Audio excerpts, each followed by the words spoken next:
Hey everybody, this is Joe. I'm here in my Houston, Texas garden, and I'm going to give you a tour around my back garden.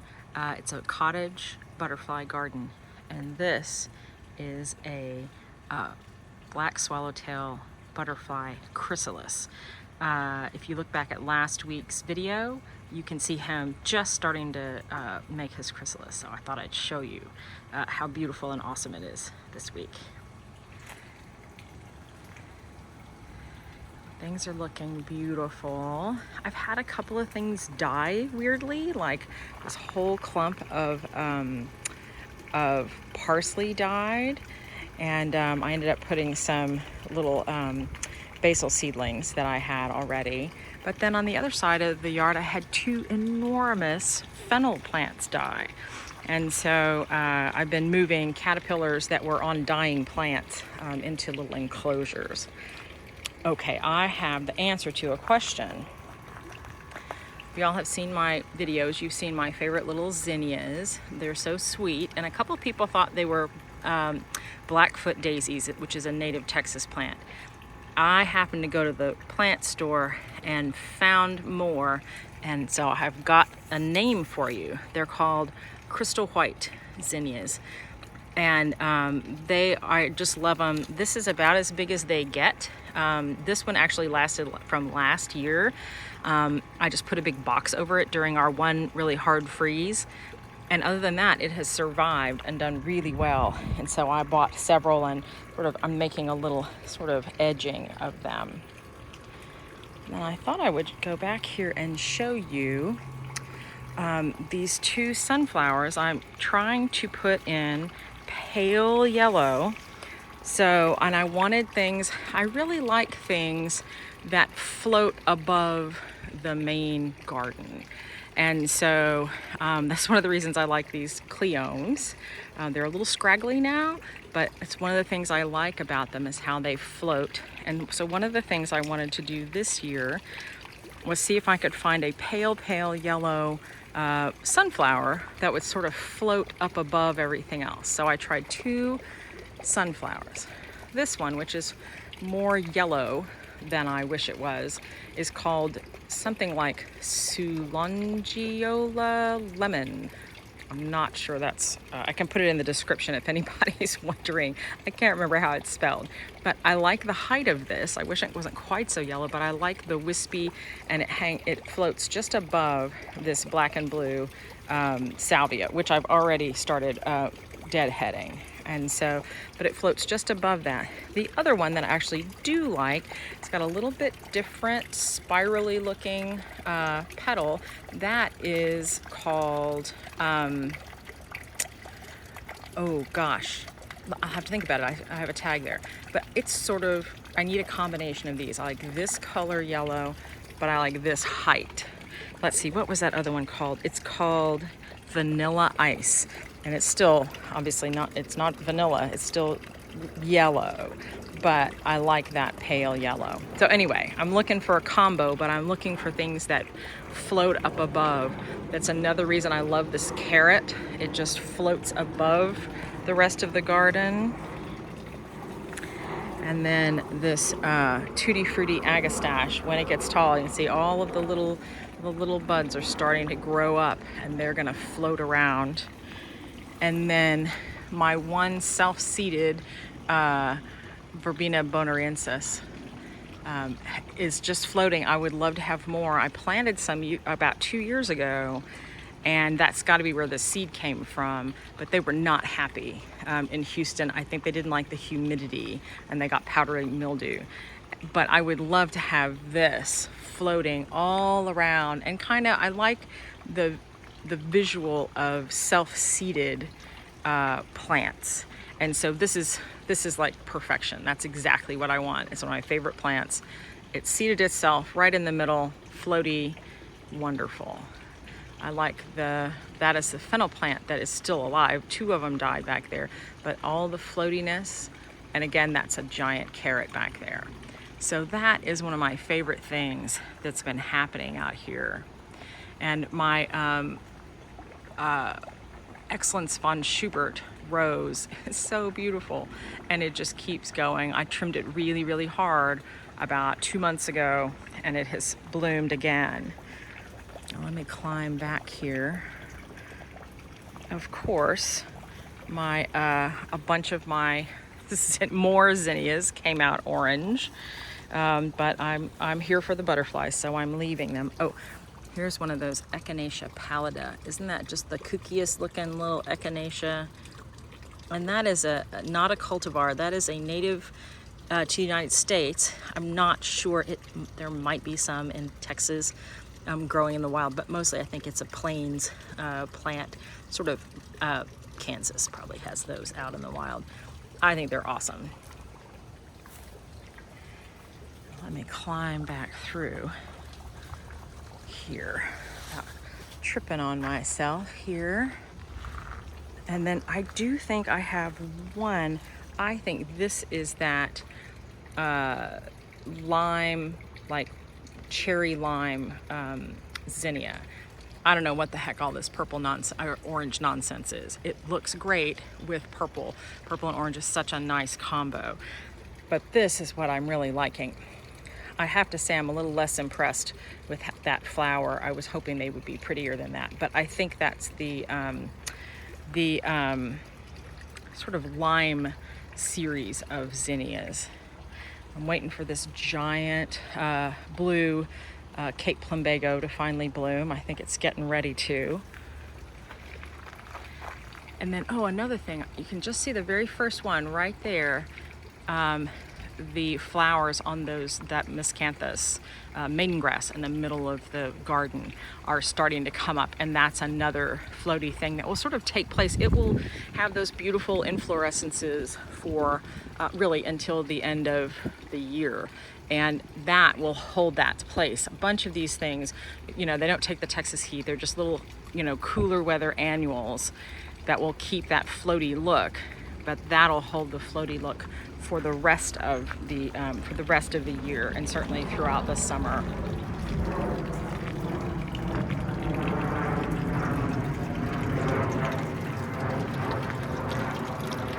This dahlia, so beautiful still. I'm just in love with it. So pretty. And our pond is full of tadpoles, which is super fun. And then this is a little basil called holy basil that I'm really growing just because I thought it would be pretty. I don't really know what to cook with it, but it's got little pink flowers. And I thought that would be a fun addition. If it's super pretty, I'll keep, growing that in the future. Now, I did a little short this week talking about this cosmos and talking about color and talking about what moves the eye through your garden. So this is the color I'm really looking for to add this year in the garden. I added some. It hasn't been really what I hoped, but I'm working on it. It's a work in progress. This is the color I'm looking for, that deep velvety maroon. Now this is Rubenza Cosmos. It fades to really weird colors. I mean, that's still pretty, but that's not actually what I want. I want them to stay this deep color. So I'm going to put a link in the description. There was an article this week in the New York Times that was about a really super famous landscape garden designer called Piet Oudolf. I'm sure I'm not saying his name right. I think he's Dutch. But his color scheme, minus the orange that I don't mean to be in here, my accidental orange, he has the same color scheme on the photograph that goes with the article. And what you can notice, even if you don't read the article, you can click on it, just go on Google and look up New York Times. You can see, even if it has a paywall, you can still see the photograph. And it's pinks and purples and pale yellows, but he has got a dark red that is in clumps all along, and it makes sends your eye through, and that's what I'd really like to do. I really love this, but I really want just that color. And so I'm trying to find something that will grow in Texas that will be that color. the rose I bought that's way back in there, hopefully will be the right color. It's not blooming. I think it's in too much shade. I might have to move it closer. But I'm hoping that maybe, see how this fabulous little gomphrena in the pot over here is? I'm sort of searching, and I'm gonna go to the plant store this week. I know they have gomphrena because I saw some last week, but I wasn't thinking about it. This is gomphrena, and it does really well here. And I was gonna see if I could find a really deep maroon color of gomphrena.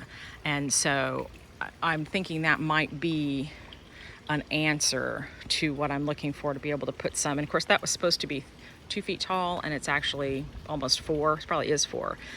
So I'm gonna want something that will be here and in the middle and can follow your eye around. So that was my idea, and I was very excited to see that this super famous dude also had the same color scheme.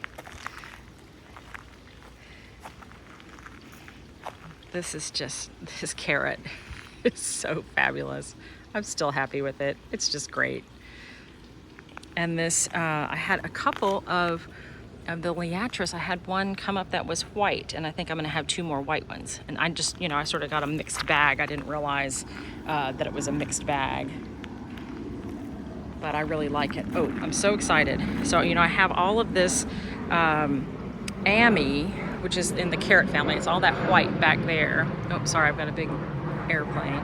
But I planted one that's called Amy Dara, D-A-R-A, and it's pink, and it has taken its sweet time. It hasn't quite opened yet, but I'm so excited. Isn't that gonna be pretty? So and it's only gotten this tall. Everything else is, 4 feet tall. But I'm excited to at least have some of it that's come up. And then I came out here the other day and saw this fennel plant covered in enormous black swallowtail caterpillars. And then there was one this morning, and he's gone, but they were all so big that you can see they've just eaten all the flowers off, and eaten some of it down to just a nub. But I think they've probably all gone to make chrysalises, I hope. I stuck a pot down here. There's a lot of soft things, but since the other 2 fennels died, I wanted to give them something that was firm and not gonna keel over. I mean, they just sort of rotted from the inside, these fennels. So I put this pot with kind of woody stems. That's just a scented geranium, and I thought maybe that would give them, if some chrysalis somewhere was looking for something that wouldn't bend, something firm to make their chrysalis on, they could. Ooh, I'm just seeing one. Here he is. Let me see if I can get through the roses. There's a skipper butterfly right there. Look how cute he is. Hello. And it's probably a fiery skipper, but I'd have to look him up. Isn't he cute? I love skipper butterflies. But look, there's one right there. That is a swallowtail, black swallowtail. So that's kind of fun. And I love this little combo right back in here, the Amy, and I really love this Cosmos in particular. And this is Amy as well.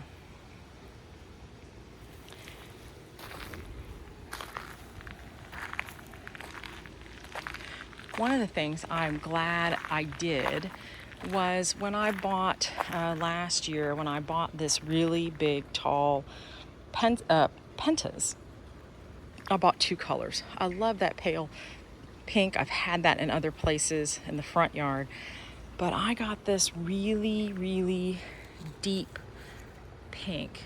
And what I like about it is that you can see it all the way through the garden, from the house all the way this way. And I love being able to have little pops of color that peek through. Now, this is that Great Western Rose that's going to be that deep purple. It hasn't bloomed. I think it's in too much shade. And then these cleomes, I'm kind of ready to pull out. They look so scraggly up close, but if I walk around to the kitchen window over there, they hold a place in that floaty. Everything back here, you know, it's like kind of hasn't bloomed yet. That'll bloom in the fall. This hasn't bloomed yet down here. That's sort of hidden by the rose. And so this is holding a color spot for me from that side of the house over there, but also it moves in the wind. It kind of has a little floatiness to it, and so I'm leaving them, even though if you get up close and personal, you know, they've got powdery mildew all over them. So we just bury our head in the sand and don't think about it. I'm getting ready. I started, but I haven't finished. I'm getting ready to chop my Amistad salvia back. It has got a lot of spent flowers, and it's really easier to just get the loppers and just chop it than it is to get in there and deadhead each individual thing, because it's all 6 feet tall. So I'm just gonna get in there and do a big chippy chop. I'm gonna show you my little crinum lily that I had last year in the front yard and have now moved back here. And it is so pretty, and I have some in the front yard too. Isn't that wonderful? And this thing, in the past years, just the bloom stalk has gotten 6 feet tall before. It's just I love it, and it blooms for just months, really.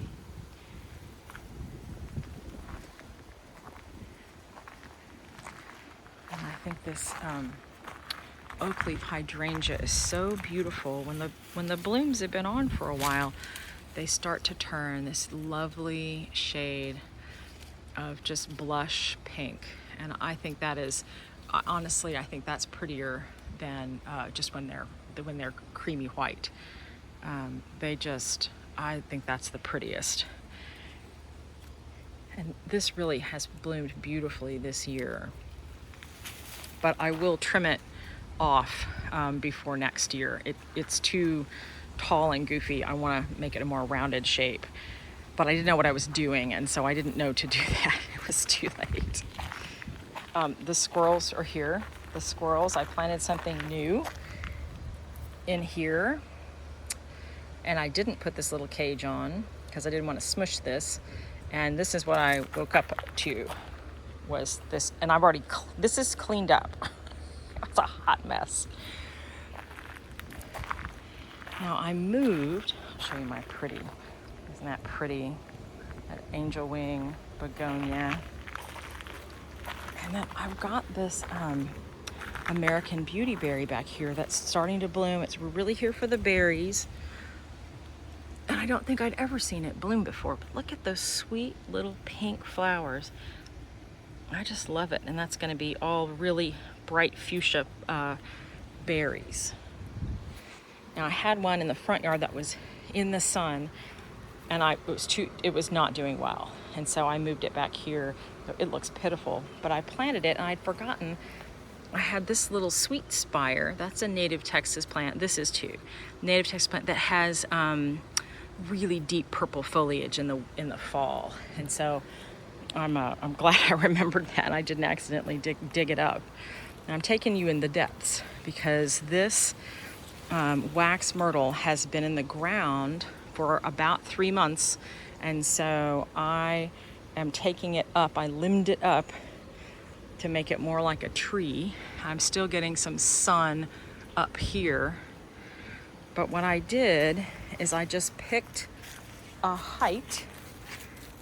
I picked this little crux right here, and I decided that I didn't want any green below that. And so I trimmed it all up, and then I cut out all the dead, which let lots of light and lots of air into it. And I could definitely take out smaller. I could trim this back and just have 5 stems if I wanted to. I kind of left it like this. I didn't want to cut too much off at once. But I want this to get bigger and bigger. And so I think I will do some more work on it maybe in a year when it has put on some growth. I'll stop by my pretty little Turk's cap. Isn't that pretty? I love the coral Turk's cap. Let's see if I can work my way back through. Oh, yeah, that crazy bug. I think that's a leaf-footed bug. Hey, buddy.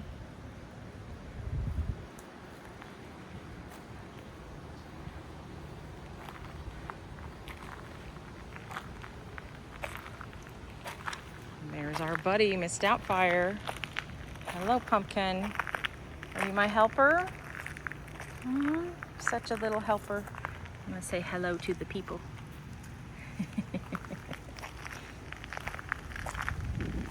I did add a whole new patch. I got them in the ground this week.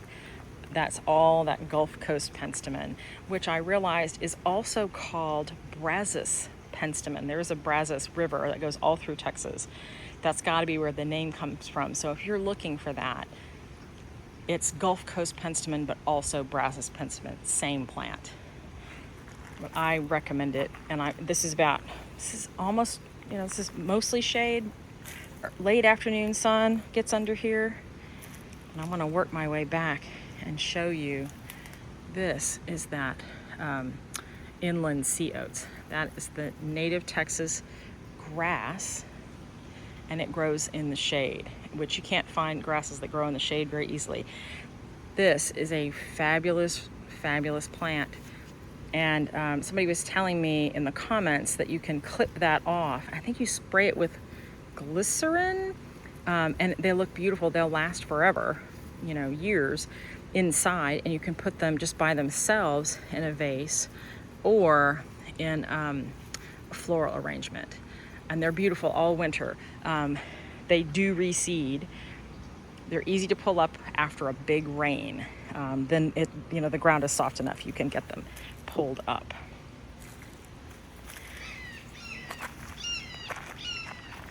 And I've got just 2 agapanthus back here blooming.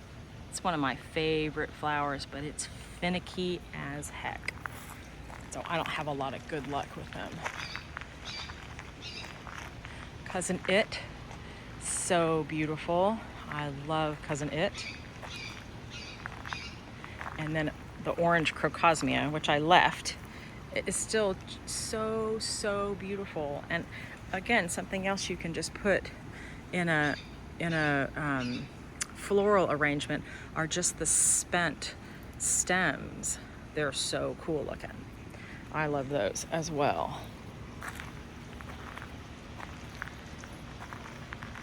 And this is BR Cant.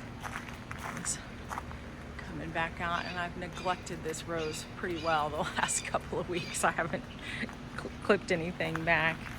I've got tomatoes down there I need to go pick that are just my volunteer tomatoes. And oh, this is that Texas kidneywood. I thought this was going to be a bigger bloomer, like really showy, but it just sort of spits out flowers here and there. But they're very pretty, and the bees really like them. And that's a butterfly host and a native Texas plant. I hoped it would be showier, but it's still, I think it's a really pretty floaty. I've cut it up into a tree, and I think it's super floaty and pretty. And I thought I might check on, well, this is the purple bean vine, and with its wonderful purple beans. And I'm looking for, it is a caterpillar host, beans are in general, and I've been looking for caterpillars. I never seem to find any, but I always have hope. And then I kind of wanted to check on if we could see some berries on this arrowwood viburnum, hopefully starting. Here's the, it started out with the white flower. This one's kind of ratty looking now. And it doesn't finish well. It keeps its brown flowers, so its brown petals. But what I really planted it for were the berries that it will have for the birds in the fall. And so I'm hoping that all of this is the beginning of some little berries. Every time I look out here, this is going to be the the zucchini that ate America right here. I swear to God, it gets twice as big every time I come out here. And then this is my little cantaloupe that's wandering around. Oh, did you follow me? Hello, Mrs. thank you guys for taking a look around with me. I hope you got some ideas, and do look at that for that link to that New York Times article. Piet Oudolf is, goals right there. Everybody I know wants him to come do their yard. He's amazing. And so it's worth taking a look. Y'all have a great week, and thanks for looking at my garden. Bye-bye.